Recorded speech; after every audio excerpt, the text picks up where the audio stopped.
রজব মাস শুরু হয়েছে। রজব মাস কিন্তু রমাদানের আগমনী বার্তাবাহক মাস।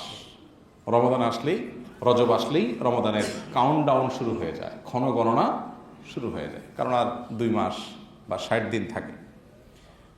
তো রজব মাসের শুরুতে দাঁড়িয়ে আমাদের যে কয়েকটি বিষয় জানা দরকার, ভিতরে প্রধান বিষয় হলো এই মাসটি হিজরি বর্ষের, চান্দ্রবর্ষের 12টি মাসের মধ্যে সম্মানিত 4 মাসের একটি।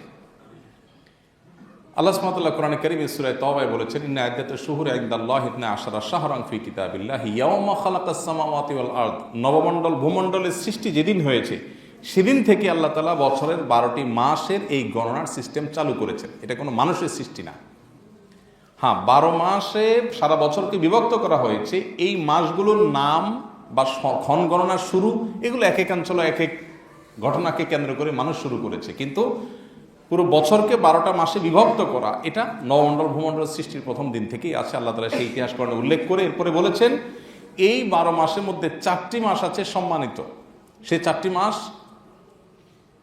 এর মধ্য থেকে 3টা হলো ধারাবাহিক, জিলকদ, জিলহজ, মুহররম, হিজরি বর্ষের 11, 12, 1 এই 3 মাস। আর চতুর্থ মাসটা হলো এই রজব মাস, যে মাসে আমরা এখন আছি। সম্মানিত মাস হিসাবে এই 4টি মাসের একটা বিশেষ মর্যাদা আছে। তাহলে আমরা কি করবো এই মর্যাদাপূর্ণ মাসে? বিশেষ কোনো করণীয় নেই, রুটিন যে কাজগুলো আছে এগুলোকে বিশেষ গুরুত্বের সাথে শুধু করা, যে সম্মানিত মাসের সম্মান রক্ষার্থে করা। ধূমপান করা খারাপ কাজ, সবসময় খারাপ কাজ, কিন্তু শ্বশুরের সামনে, বাপের সামনে, মুরব্বীর সামনে করাটা আরো বেশি খারাপ। আমরা অন্য সময় গুনাহ তো করবোই না, সম্মানিত মাসগুলোতে গুনাহ থেকে বাঁচার জন্য এক্সট্রা কেয়ার করব, বাস এটাই হলো সম্মানিত মাসের সম্মান প্রদর্শন করা। আল্লাহ সুবহানাহু ওয়া তাআলা কোরআন কারীমে সূরা তাওবায় বলেছেন, যালিকা দ্বীনুল কাইয়্যিম ফালা তাযলিমু ফীহিন্না আনফুসাকুম। এই সম্মানিত মাসগুলোতে তোমরা নিজেদের প্রতি নিজেরা পাপাচার করে তোমরা নিজেদের প্রতি জুলুম করিও না। তার মানে এই মাসগুলোর সম্মানার্থে পাপাচার থেকে বেঁচে থাকার জন্য বিশেষভাবে যত্নশীল হওয়া হলো আমাদের কর্তব্য। আর এই যে সম্মানিত মাস যাচ্ছে, এই কথাটা আপনার মাথায় যদি মাঝে মধ্যে থাকে যে এটা সম্মানিত মাস অতিবাহিত হচ্ছে, এটাই এনাফ ইনশাআল্লাহ। সম্মানিত মাস যাচ্ছে সেই হিসাবে আপনি একটু নড়ে চড়ে বসলেন, আপনি একটু আমলের ব্যাপারে বিশেষ যত্নশীল থাকলেন, গুনাহ থেকে বাঁচার পরে বিশেষ মনোযোগী হলেন, বাস এটাই হলো সম্মানিত মাস উপলক্ষে আপনার করণীয়। যেরকম আপনি কোথাও বসে আছেন, হঠাৎ আপনার শ্বশুর এসেছেন, বাবা এসেছেন, আপনার মা এসেছেন, আপনার টিচার এসেছেন, কোনো মুরব্বী এসেছেন, সাথে সাথে আপনি বসার স্টাইলের মধ্যে একটু নড়ে চড়ে বসেন, একটু ভদ্র হয়ে বসার চেষ্টা করেন, এটাই হলো সম্মান প্রদর্শন। ঠিক একইভাবে সম্মানিত মাস এসেছে এই ধারণাটা আপনি মাঝে মধ্যে আপনার মাথায় আপনি উপস্থিত করলেন যে হ্যাঁ এখন সম্মানিত মাস চলছে, এটা মনে করে আপনি একটু নড়ে চড়ে বসলেন, আপনি একটু আমলের পরে বিশেষ মনোযোগী হলেন, বাস এটুকু এনাফ। আলাদা বিশেষ কোনো করণীয় নাই। এ মাসের যুদ্ধ বিগ্রহ সম্পর্কে আল্লাহ সুবহানাহু ওয়া তাআলা বলেছেন, ইয়াসআলুনাকা আনিশ শাহরিল হারামি কিতালিন ফীহি কুল কিতালুন ফীহি কাবীর। এ মাসের যুদ্ধ বিগ্রহ করা সম্পর্কে আল্লাহ সুবহানাহু ওয়া তাআলা কোরআনে বলেছেন এটা কবিরা গুনাহ, অপরাধ। এ মাসে যুদ্ধ বিগ্রহ করা জায়েজ নাই। তার মানে আক্রমণাত্মক যুদ্ধ করা জায়েজ নাই। কেউ যদি আপনার উপর যুদ্ধ চাপিয়ে দেয় তাহলে আপনার প্রতিরক্ষামূলক যুদ্ধ তো আপনি করতেই পারবেন যান বাঁচানোর জন্য, কিন্তু আক্রমণাত্মক যুদ্ধ এ মাসে করতে আল্লাহ তাআলা নিষেধ করেছেন মুসলমানদেরকে। তো আমরা তো কেউ সৈনিক না যে আমরা যুদ্ধ করব। তো মিনি যুদ্ধ যেগুলো হয় আমাদের বাসা বাড়িতে, দোকানপাটে, অফিস আদালতে, ঝগড়াঝাটি আর কি, এগুলো আমরা নিয়ন্ত্রণ করলাম সম্মানিত মাসের সম্মানার্থে, ব্যাস এগুলো এনাফ, এর বাইরে আর কিচ্ছু নেই। এছাড়া রজব মাস আসার পর বিশেষ করে রমাদান শুরু হয়ে যায়, রমজানের প্রস্তুতি শুরু হয়ে যাওয়া দরকার, মানসিক সার্বিক প্রস্তুতি। যদিও আমাদের পূর্বসূরীরা রমাদানের প্রস্তুতি গ্রহণ করতেন রমাদান আসার 6 মাস আগে থেকে, তো অন্তত রজব থেকে আমরা শুরু করে দিই। আল্লাহ আমাদেরকে আমলের তৌফিক দান করুন।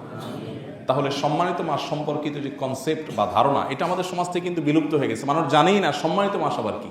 রমাদান শ্রেষ্ঠ মাস এটা সবাই জানে, রমাদান শ্রেষ্ঠ মাস এটা ঠিকও আছে। রমাদানের পরে 4টি মাস বিশেষ মর্যাদাপূর্ণ মাস, সেই মাসগুলোর একটি হলো এই মাসটি যেটাতে আমরা মাত্র প্রবেশ করলাম। এই মাস জুড়ে আমরা বারবার করে এই কথা স্মরণ করি, একটু নড়ে চড়ে বসি, রুটিন নিয়মিত আমলগুলো একটু বিশেষ গুরুত্বের সাথে করি, পাপাচার থেকে বাঁচার জন্য একটু যত্নশীল থাকি, ব্যাস এটুকু যথেষ্ট। আল্লাহ তাআলা আমাদের সবাইকে আমলের তৌফিক দান করুন। রজব মাসের সম্মান রক্ষা করা, মর্যাদাপূর্ণ মাসের মর্যাদা রক্ষা করা, এবার আমরা সচেষ্ট থাকবো। আল্লাহ আমাকে আপনাকে আমাদের সবাইকে আমলের তৌফিক দান করুন।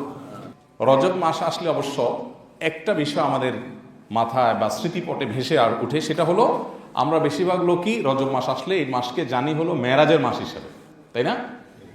নবী করিম সাল্লাল্লাহু আলাইহি সাল্লামের জীবনে অলৌকিক একটি ঘটনা ঘটেছে যে রাত্রিবেলায় আল্লাহ সুবহানাহু ওয়া তাআলা তাকে মক্কা থেকে বাইতুল মাকদিস থেকে ঊর্ধ্বাকাশে গিয়ে জান্নাত, ঊর্ধ্বাকাশে বিভিন্ন নবীদের সাথে সাক্ষাৎ, আল্লাহর সাথে সাক্ষাৎ করে আবার ফিরিয়ে দিয়েছে। এই ঘটনা নবী সাল্লাল্লাহু আলাইহি ওয়াসাল্লামের জীবনে ঘটেছে।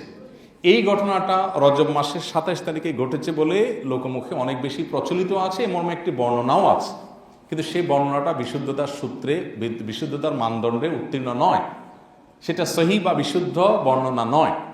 তবে এটা ঠিক যে প্রসিদ্ধ মত হলো এই মাসেই নবী সাল্লাল্লাহু আলাইহি ওয়াসাল্লাম মেরাজ হয়েছে, যদিও এর বিপরীতে আরো শক্তিশালী মতও আছে, যেমন রবিউল আউয়াল মাসে, রমাদান মাসে মেরাজ হয়েছে। এই ঘটনাও, এই বর্ণনাও অনেক ঐতিহাসিকগণ, অনেক মুহাদ্দিসগণ বর্ণনা করেছেন। সো রজব মাস নবী সাল্লাল্লাহু আলাইহি ওয়াসাল্লাম হিজরতের আগে মক্কায় ঘটেছে, হিজরতের কয়েক মাস আগে, এই ব্যাপারে কোনো সন্দেহ নাই। কিন্তু কোন মাসে হয়েছে, আর মধ্যে আবার কোন তারিখে হয়েছে, এটা বিশুদ্ধভাবে কোনো হাদিসে সুস্পষ্টভাবে বর্ণিত হয় না। তারপরেও যেহেতু একটা ঐতিহাসিক ঘটনার দিন, কেউ যদি রজব মাসের 27 তারিখে হয়েছে এই মর্মে যেহেতু অনেকের মত আছে, এটা কেউ মনে করলে তেমন কোনো সমস্যা নেই, এটাতে কোনো বড় গুনাহ হয়ে যাবে না। কিন্তু বিশুদ্ধ মত হলো যে এর তারিখটা বিশুদ্ধ কোনো মত দ্বারা সুসাব্যস্ত হয়নি, বিধায় 27 তারিখকে মেরাজের রাত হিসাবে চূড়ান্ত করা এটা সঠিক নয়। যদিও এটাকে আমাদের দেশে সরকারিভাবে মেরাজের রাত হিসাবে বছরে চাঁদ উঠলেই ঘোষণা করা হয়। দেখুন, রজব মাসের চাঁদ দেখা গেলে পত্রপত্রিকাগুলোতে নিউজ হয়, রিপোর্ট হয় যে পবিত্র রজব মাসের চাঁদ দেখা গেছে, সুতরাং অমুক তারিখে শবে মেরাজ। যেটা বিশুদ্ধ এবং অকাট্যভাবে প্রমাণিত নয়, সেটা খুব ভালো করে নিউজ হয়। অথচ রজব মাস সম্মানিত 4 মাসের একটি, এটি বুখারী সব হাদিসের কিতাব বর্ণিত আছে, কোরআনে আল্লাহ তার সম্মানিত মাস সম্পর্কে বলেছেন। এটা নিউজ হয় না যে রজব মাসের চাঁদ দেখা গেছে, এই রজব মাস সম্মানিত 4 মাসের একটি মাস, রাসূল সাল্লাল্লাহু আলাইহি ওয়াসাল্লাম এই মাসে এই করতে বলছেন, এই করতে নিষেধ করেছেন, এই মর্মে কোনো নিউজ পাওয়া যায় না। আমাদের দেশে আসলে দুর্ভাগ্যজনকভাবে দীর্ঘদিন থেকেই মিডিয়াগুলোতে সুন্নাহর বিপরীতে বেদাতটা বেশি প্রচারিত হয়, যার কারণে মানুষ সঠিকটা না জেনে ভুলটাই বেশিরভাগ ক্ষেত্রে জানে। তো আমরা সঠিকটা জানার চেষ্টা করব, মানুষকে জানাবার চেষ্টা করবো ইনশাআল্লাহ। আস-সুন্নাহ ফাউন্ডেশন, উম্মার স্বার্থে সুন্নাহর সাথে।